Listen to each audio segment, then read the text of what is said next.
Hi hello नमस्कार. आजपासून mini blog करायचं ठरवलं आहे मी. तर सगळ्यात अगोदर तुम्ही बघू शकता आमच्या खिडकीवरती कावळा ओरडते.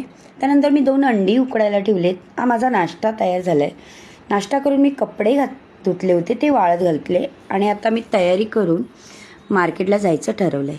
सगळ्यात अगोदर छत्रीही घेतलीच पाहिजे कारण पावसाळा चालू झाला आहे मेमध्येच, तुम्हाला पण माहिती आहे. तयार होऊन मी बाहेर आली तेवढ्यात एक रिकामी बस आली. कधी नव्हती ती, मला पहिल्यांदा अशी असेल रिकामी बस मिळाली. बसमध्ये बसले, मार्केटला आले. ह्या ताईंनी मला जास्वंदीची फुलं दिली, पाहिजेत त्यापेक्षा जास्त एअरमास करायला.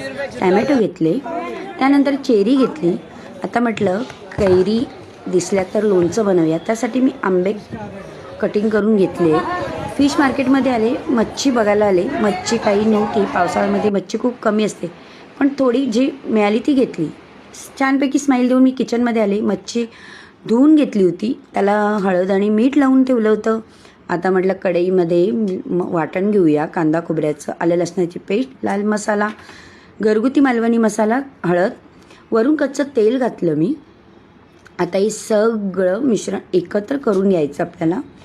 आणि त्यानंतर आपल्याला सुरमईचे तुकडे मी घातलेले, ते सगळं एकत्र करून मी सर्व माशांना मसाला लावून घेतला. वरून पाणी जेवढं पाहिजे रसात तेवढं मी घेतलेलं आहे. आता त्यानंतर मी 3 ते 4 कोकम घातले. कोकमाशिवाय मच्छीला चव नाही, त्यामुळे कोकम घेतलेत. आणि 2 उभ्या चिरलेल्या हिरव्या मिरच्या. त्या तुम्ही नक्की एकदा मिरच्या टाकून बघा. ह्याला सुरमईचं तिकलं बोलतात गावच्या पद्धतीत. मला हे खूप आवडतं. अगदी साधारी सोपी पद्धत, झटपट होणारी. आता हे सर्व एकत्र करून झालं आहे. त्यानंतर झाकण ठेवायचं आहे आणि छानपैकी उकळी द्यायची 10 मिनिटासाठी.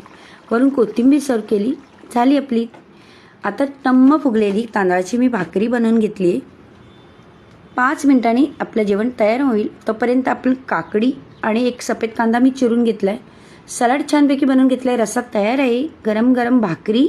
आणि चला तर या मग जेवायला. मी पण जेवते. कसं झाले आजचा व्हिडिओ हा तुम्ही कमेंटमध्ये नक्की सांगा. आणि जेवायला या. बाय.